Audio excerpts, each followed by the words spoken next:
iconic style that encourages a two-way conversation. I totally made that up. But nevertheless,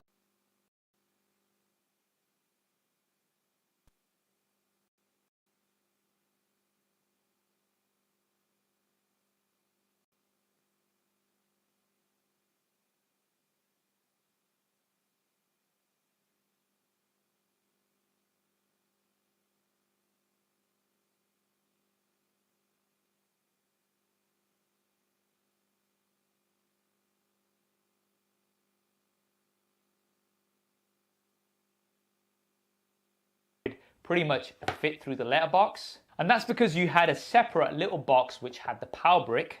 And here's where we also saw the introduction of the red and white OnePlus theme. Here it is. And this theme also continued over onto the USB cable, which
pretty much fit through the letterbox. And that's because you had a separate little box which had the power brick. And here's where we also saw the introduction of the which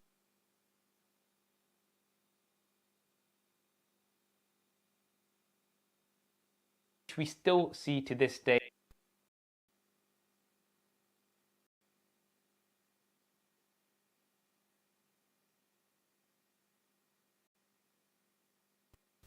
With the red wire, it was actually flat initially with USB type A going to micro USB. And this is it, the OnePlus One. This sandstone back really brings back a lot of memories. It was very unique, gave it a lot of grip and a very different texture.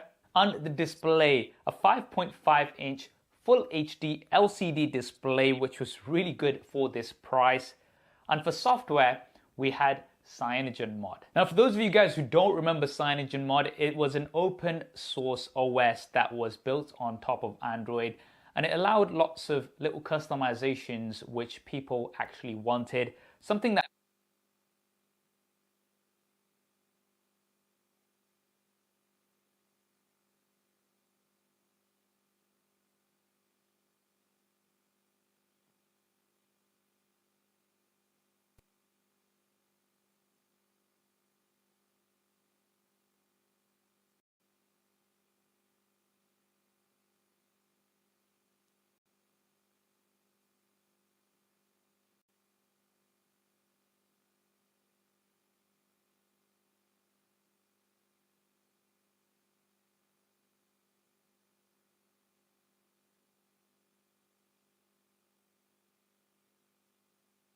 really made the OnePlus unique. Internally, this was powered by the Qualcomm Snapdragon 801 chipset, which was the flagship chipset at the time, with 3 GB of RAM and either 16 or 64 GB of storage. A single 5 megapixel front-facing camera, a 13 megapixel rear-facing camera with a 3100 milliamp hour battery. Now the OnePlus One, as well as being dubbed the flagship killer, was also dubbed the best smartphone that you could not buy.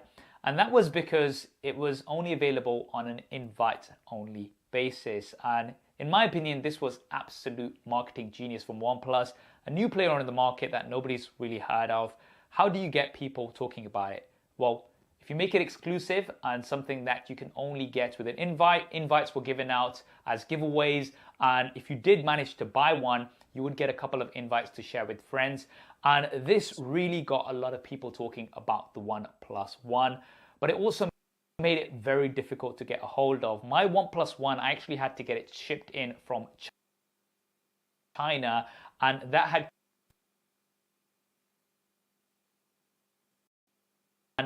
color OS on it, and I had to kind of flash it and get CyanogenMod on. But an excellent smartphone. I actually still see people using the OnePlus One to this day. Every one of my brothers had a OnePlus One because it was such an affordable smartphone that offered everything that you really needed. And then in 2015, OnePlus introduced the OnePlus 2. So the OnePlus 2 also came with an option with this sandstone finish back, but what was cool about the OnePlus 2 was that you could actually remove these back covers and replace them with different styles. We still had a 5.5-inch Full HD LCD display powered by the Qualcomm Snapdragon 810 chipset with 3 or 4 gigabytes of LPDDR4 RAM and either 16 or 64 gigabytes of memory. A 5 megapixel front-facing camera, an updated 13 megapixel rear-facing camera, this time with optical image stabilization, and the OnePlus 2 also introduced a few new things. Firstly, USB Type-C. Now, back in 2015, pretty much all devices had micro USB, even a lot of the flagships, and OnePlus really were one of the first to adopt USB Type-C. It's funny because in 2020, there's still some manufacturers using micro USB, which should definitely not happen. It also introduced the iconic alert slider from OnePlus, something which we are very used to from OnePlus devices now. This was the first OnePlus device with a fingerprint scanner here at the bottom, and most importantly, the OnePlus 2 was the first device to come with Oxygen OS, OnePlus's very own skin based on Android Lollipop. So Oxygen OS had the aim to improve Android by giving users a customizable yet faster and smoother software experience. Now you have to remember that back in 2015, most Android smartphones came with a very heavy, cartoony looking skin which had lots and lots of bloatware, and then along comes OnePlus with Oxygen OS, which is super clean, super light, and very close to stock Android, but with useful features such as a dedicated dark mode way before this was a thing, app permissions which were not available on Android at the time, as well as on-screen navigation keys. Now it still came in at a very competitive £239, which was really, really good. But once again, it was on the invite-only system. So I remember to get a hold of this myself, I had to get an invite from a friend.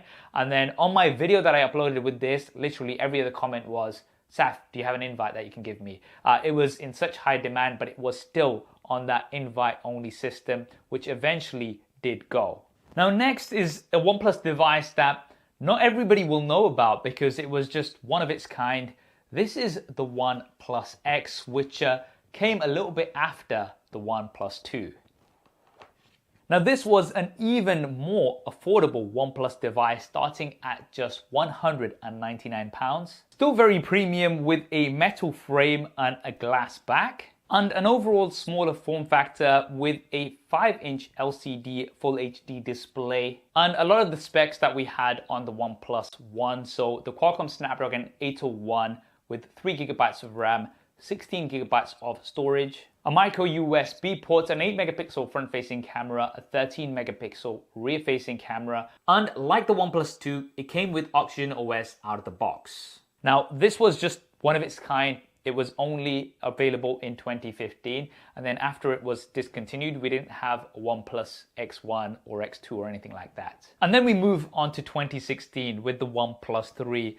Gone is the invite system, and now you can go ahead and pick this up, which I straight away jumped on and got hold of this. Now this was the first OnePlus device to feature a full unibody aluminium design, and it was also the first OnePlus device to feature an AMOLED display. So gone is LCD, and now we have much better colors and deeper blacks with AMOLED, a 5.5-inch Full HD display. It was also the introduction of dash charging from OnePlus, which was very fast charging, giving you a day's power in half an hour. That was the tagline. A 3000 milliamp hour battery, the Qualcomm Snapdragon 820 chipset this time,